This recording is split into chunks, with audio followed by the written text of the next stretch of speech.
Good morning, students. This is economics, and I am Vaibhav Shah. Hope all of you are safe at your home. Please stay at your home and don't go outside.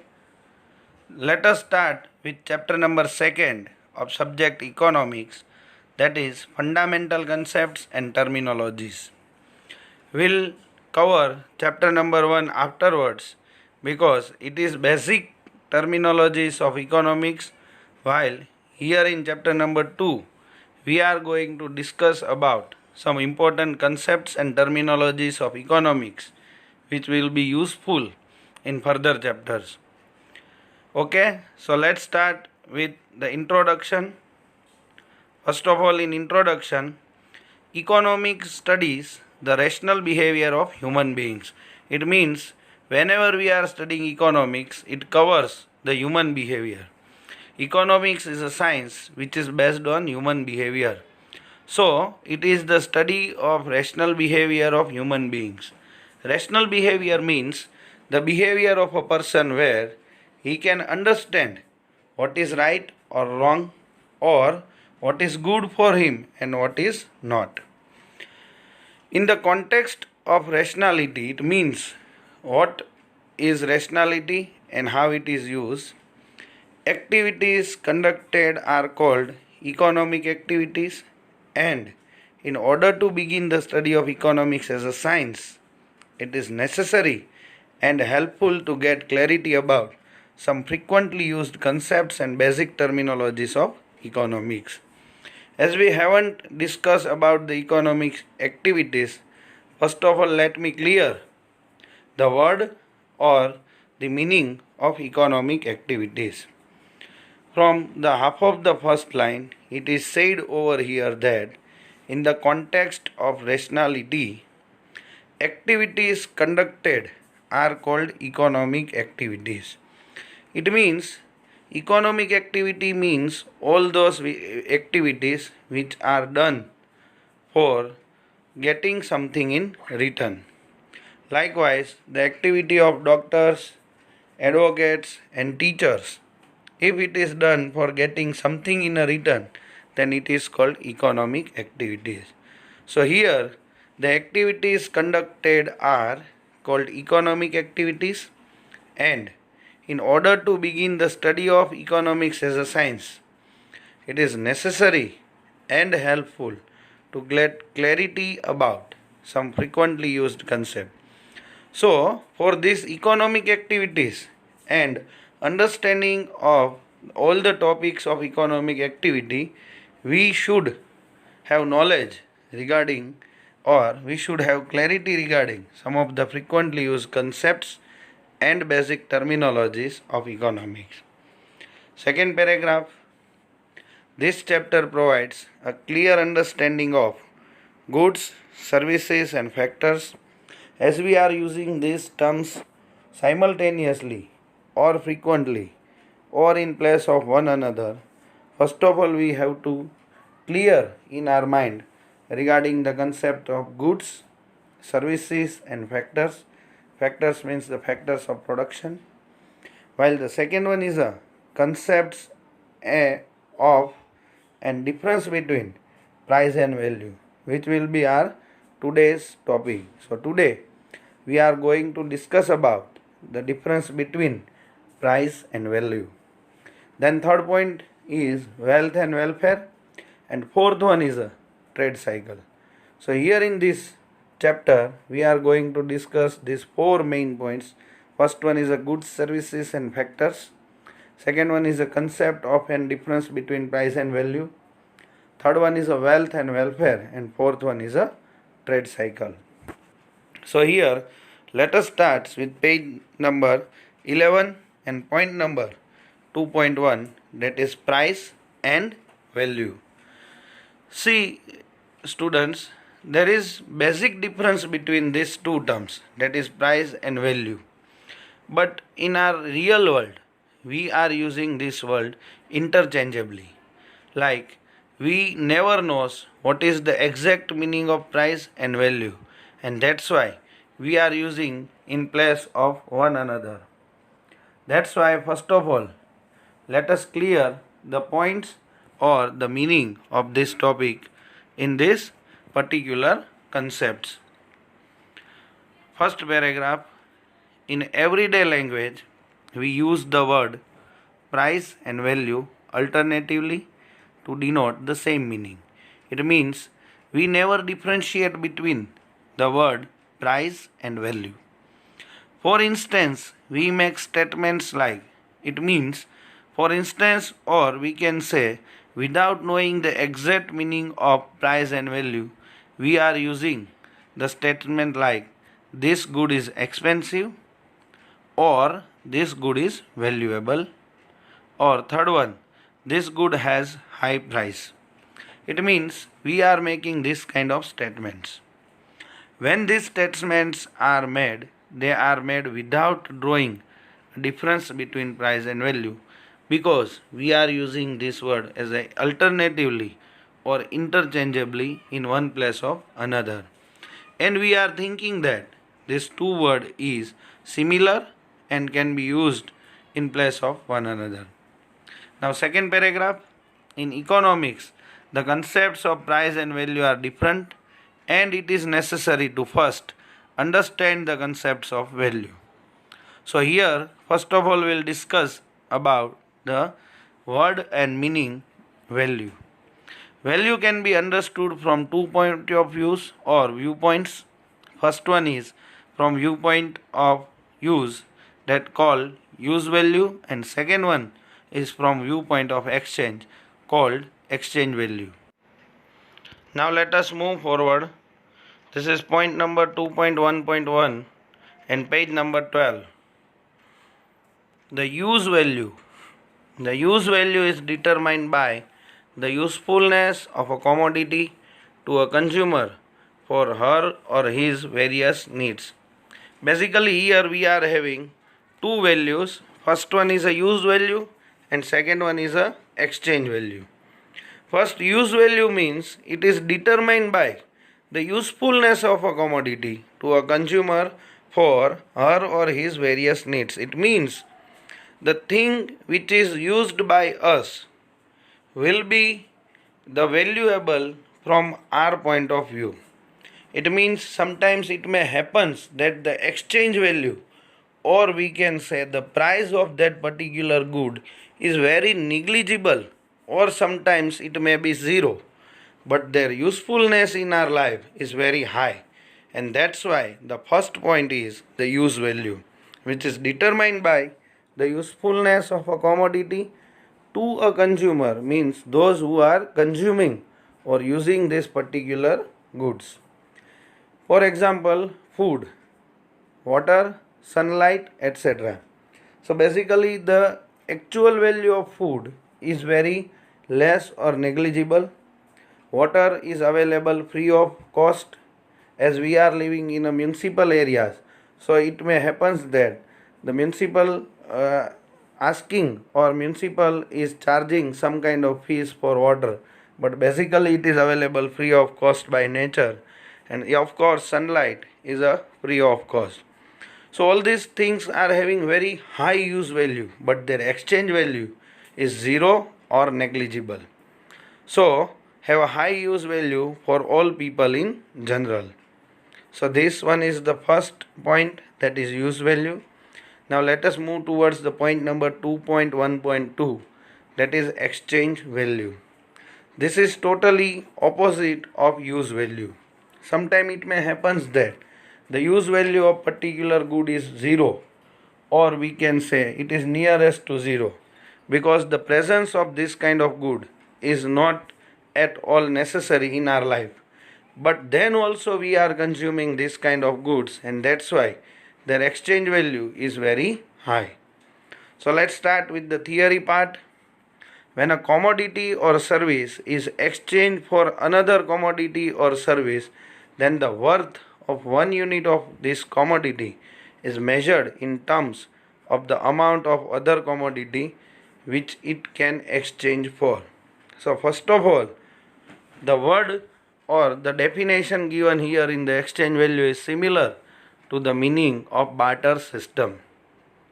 Here let us discuss it again. When a commodity or service is exchanged for another commodity or service. So in barter system also it is there that we are exchanging one good or service for another. Then the worth of 1 unit of this commodity, it means the value, or we can say the price of 1 unit of this commodity is measured in terms of the amount of other commodity which it can exchange for. It means we are exchanging something for getting something. It means we have to give something to get something, and such worth is called exchange value. For example, if 1 kg of wheat exchanges for 1 kg of rice, then the exchange value of 1 kg wheat is 1 kg of rice. So this will be the exchange value between two commodities, where if we have to purchase, or if we have to buy, or if we have to exchange one commodity, then we have to sacrifice, or we have to exchange the another commodity. And that's why when we are getting something in return of some goods, then it is called exchange value for that product. Now let us move forward. Point number 2.1.3. Here we are going to discuss about the relationship between use value and exchange value. As I have already mentioned that use value means all those things which are used by a person or which will be useful for their life, while exchange value means the value which can be used for exchanging one good for another. Now let us discuss some of the similarities or some of the difference and basically the relationship between use value and exchange value.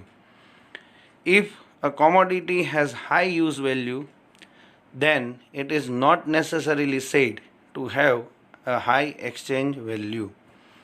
First of all, in this point, it is discussed over here that if a commodity has high use value, like the value of oxygen in our life, the value of sunlight in our life, then it is not necessarily said to have a high exchange value. Yes, it is right, because the exchange value of these two goods, that is the sunlight and oxygen, is nil. It means there is no exchange value of these things, and also we cannot produce these goods in a factory. But if a commodity has high exchange value, then it surely has some use value. So first relationship is that if a commodity has high use value, then it is not necessary said to have a high exchange value. But if commodity has high exchange value, then it is surely has some use value. It means there will be the high exchange value of gold, silver and other valuable metals. So their exchange value is very high, but there is something called use value in it. It means it can be used for showing your status or prestige value. But remember one thing, that those goods which are having high exchange value is having some kind of use value. It doesn't mean that the goods which having high exchange value will be always having the high use value. Now let us move forward. Line number 3. Exchange value is determined by the scarcity of a source in relation to its need or use. In bracket, scarcity of supply in relation to its demand. Now here something written is like that. Exchange value is determined by the scarcity of a resource in relation to its need or use. Remember, or let's have one example, that we are having the supply of gold and iron both. But the supply of iron is very high. It means the availability of iron is very easy and it can be available in so many sources. That's why the exchange value of iron, in spite of it is a metal same as gold, is very low, while the gold, which is having a prestige value because its supply is very less compared to its demand. So here the exchange value is determined by the scarcity of a resource in relation to its need or use. It means scarcity of supply in relation to its demand. According to one study, in India, every year we are using or we are demanding almost 4,000 tons of gold. Whether it is used for making some kind of ornaments or for investment or any kind, but its supply in relation to its demand is very less. That is, every year will be having only 1500 tons of good available. That's why the exchange value of gold is very high compared to the iron. Now let us move forward. Goods are demanded if they have some use value, which we have already discussed, that goods are demanded if they have some use value, and if the goods doesn't have any kind of use value, then it's never demanded. And if they are scarce in supply in relation to their demand, or their supply flow in the market is controlled by a few people, then they have a higher exchange value. For example, precious metals, diamonds, etc. So it is continue from third line itself. Goods are demanded if they have some use value, and if they are scarce in supply in relation to their demand. It means the demand for these diamonds and precious metal is everywhere, but their supply is limited to some of the countries only, or their supply that is flow in the market is controlled by a few people, then they have a higher exchange value. For example, precious metals, diamonds, etc. Let's take another example. We are having petrol or diesel as a fuel, but their availability is very less in our country. So we have to depend on OPEC countries for the supply of this crude oil, and by that way, that particular good is controlled by a few people, then they have a higher exchange value, because it is determined by their own choice and it is determined by the demand and supply variables. So if the goods are controlled by a very few people, then their exchange value is always higher. On the other hand, if goods are highly useful but have limited supply. Now let us take another point of view, or the second side of a coin. If goods are highly useful but have limited supply, then they do not have exchange value or may have very low exchange value. For example, though air and sunlight have very high usefulness in life, they have no exchange value as they are abundant in supply. So basically, after discussing this point, we come to a conclusion that those goods which supply is limited but their demand is higher is having the highest exchange value. But those goods whose supply is also available in a plenty according to its demand have no exchange value. So in first point, we have discussed that exchange value is determined by a scarcity of resource in relation to its need, use or demand. Like we have discussed as an example, precious metals, diamonds, etc. Now let us take the another side, that on the other hand, if goods are highly useful, it means the usefulness of these goods is very high in our life but have unlimited supply. It means when the supply is more than demand, or the supply is equal to demand, then they do not have exchange value or may have very low exchange value. As we all know that oxygen, sunlight, water is necessary for life, but as its plenty availability of resources, their exchange value is very negligible, that people are not able to store them, and if they are able to store, then also they not wishes to store them, because their availability is plenty and it can be available whenever it is needed. Here in this point they have given example, like though air and sunlight have very high usefulness for life, because we cannot imagine a life without air and sunlight. then also they have no exchange value as they are abundant in supply. It means their supply is very high according to its demand, or we can say it will be available every year. So here up to this we have discussed 2 points. First point is that exchange value is determined by the scarcity. It means if the goods supply is very less, then its exchange value is higher. And on another side, if the goods supply is according to its demand, or it can be more than demand, then their exchange value is very lower. In earlier times, even water was a good with high use value but no exchange value, because in earlier times we don't have a bottled water.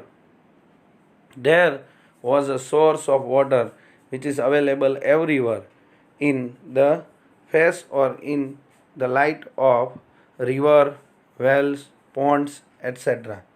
But today, due to its limited availability, or we can say now people are more prone to these mineral waters. That's why we are having the exchange value of water also. But in earlier times, water was a good with high use value but no exchange value, because it is available everywhere. However, in present times, the availability of water is reducing in relation to its need.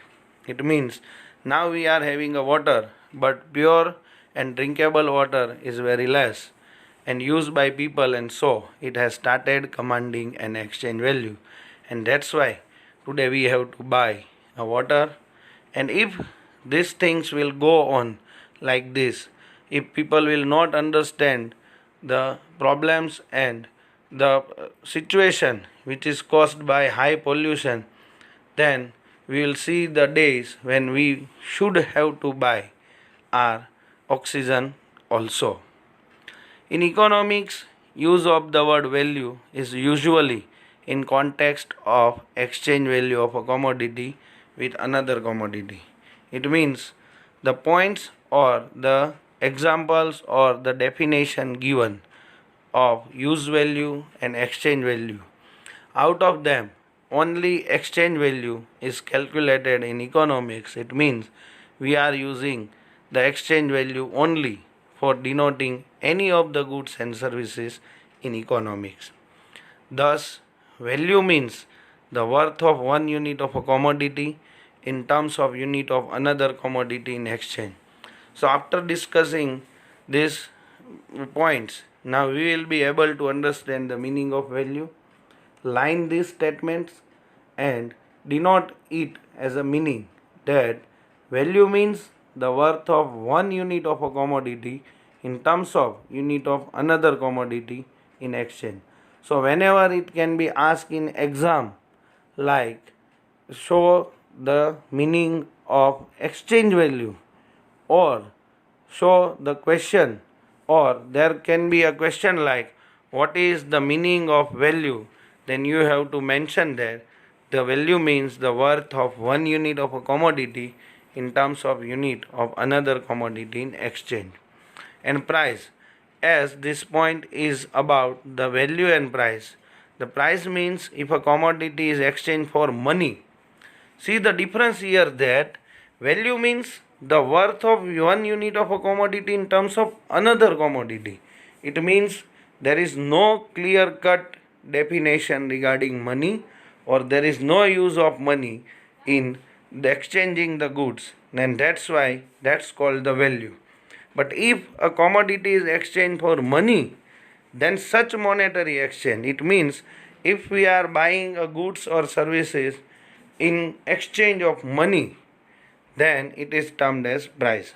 So if we are having goods and services in exchange of goods and services, it means the value. And if we are having the goods and services in exchange of money, it means price.